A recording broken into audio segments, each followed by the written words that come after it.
പ്രതികളായ അമൽ, അനന്തു എന്നിവർ കൊലപാതകം, ലഹരി അടക്കമുള്ള കേസുകളിൽ പ്രതികളാണ്. 22-ാം തീയതി അമൽദേവിന് ഇവർ ആസൂത്രിതമായി കടവന്ത്രയിലെ ഹോട്ടൽ മുറിയിലേക്ക് വിളിച്ചു വരുത്തുകയായിരുന്നു.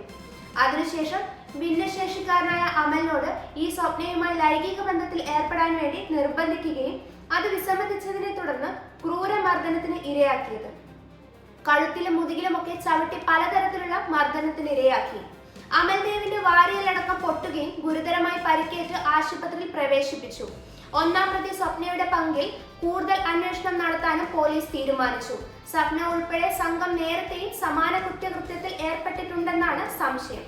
മർദ്ദനമേറ്റ അമൽദേവിനെ ഹോട്ടലിലേക്ക് വിളിച്ചു വരുത്തിയത് സ്വപ്നയാണ്. ഇത്തരത്തിൽ കൂടുതൽ പേർ ഇവരുടെ ട്രാപ്പിൽ പെട്ടിട്ടുണ്ടോ എന്ന് പോലീസ് പരിശോധിക്കുന്നുണ്ട്. വിശദമായ അന്വേഷണത്തിനായി പ്രതികളെ ഉടൻ കസ്റ്റഡിയിൽ വാങ്ങി ചോദ്യം ചെയ്യും. ആലപ്പുഴ മാവേലിക്കരയിൽ ഡ്രൈവിംഗിനിടെ KSRTC ഡ്രൈവർക്ക് ഹൃദയാഘാതം. നിയന്ത്രണം വിട്ട KSRTC കടയിലേക്ക് ഇടിച്ചു കയറി. ഭാഗ്യത്തിന് ആളപായം ഉണ്ടായിട്ടില്ല. അപകടത്തിന് തൊട്ടു പിന്നാലെ ആശുപത്രിയിലേക്ക് എത്തിച്ച ഡ്രൈവർ പ്രതി മരണപ്പെടുകയായിരുന്നു.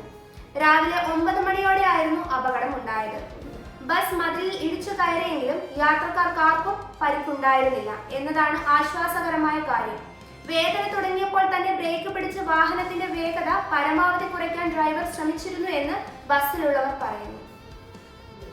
മൊബൈൽ ക്യാബ് ബുക്ക് ചെയ്യുമ്പോൾ റോഡ് ടാക്സിക്കൊപ്പം എയർ ടാക്സി എന്ന ഓപ്ഷനും തെളിഞ്ഞാൽ ട്രാഫിക് ജാമിൽ മണിക്കൂറുകൾ പാഴാക്കേണ്ട. നേരെ ആകാശപാതയിലൂടെ ലക്ഷ്യസ്ഥാനത്തെത്താം. ഈ ഭാവി കാഴ്ച യാഥാർത്ഥ്യമാക്കാനുള്ള ഒരുക്കത്തിലാണ് ദുബായ്. ഈ വർഷാവസാനത്തോടെ തന്നെ പൂർണ്ണമായും വൈദ്യുതിയിൽ പ്രവർത്തിക്കുന്ന എയർ ടാക്സി സർവീസ് ദുബൈയിൽ ആരംഭിക്കാനാണ് പദ്ധതി. അതിൽ ഏറ്റവും ശ്രദ്ധേയമായ കാര്യം ജനപ്രിയ റൈഡ് ഹെയിലിംഗ് ആപ്പ് ഊബർ വഴിയാകും ഈ പറക്കുന്ന ടാക്സി ബുക്ക് ചെയ്യാൻ കഴിയുക എന്നതാണ്. ഇതുവരെ റോഡിലൂടെ സഞ്ചരിക്കുന്ന വാഹനങ്ങൾ വിളിച്ചിരുന്ന അതേ ആപ്പിൽ ഇനി ആകാശപാതയിലേക്കുള്ള വഴി തുറക്കപ്പെടും. അഫ്ഗാനിസ്ഥാനുമായി തുറന്ന യുദ്ധം പ്രഖ്യാപിച്ച പാകിസ്ഥാൻ കാബൂളിലും കാണ്ഡഹാറിലും വ്യോമാക്രമണം നടത്തിയതിന് പിന്നാലെയാണ് പാകിസ്ഥാന്റെ പ്രഖ്യാപനം. അതേസമയം ഇരു രാജ്യങ്ങൾക്കുമിടയിലുള്ള ചർച്ചകളെ പിന്തുണയ്ക്കാമെന്ന് ഇറാൻ അറിയിച്ചു. റമദാൻ മാസത്തിൽ ആത്മനിയന്ത്രണവും ഇസ്ലാമിക് ഐക്യദാർഢ്യവും മുറുകെ പിടിക്കണമെന്നും ഇറാന്റെ വിദേശകാര്യമന്ത്രി അബ്ബാസ് അഗാജി എക്സിലെ പോസ്റ്റിൽ പറഞ്ഞു.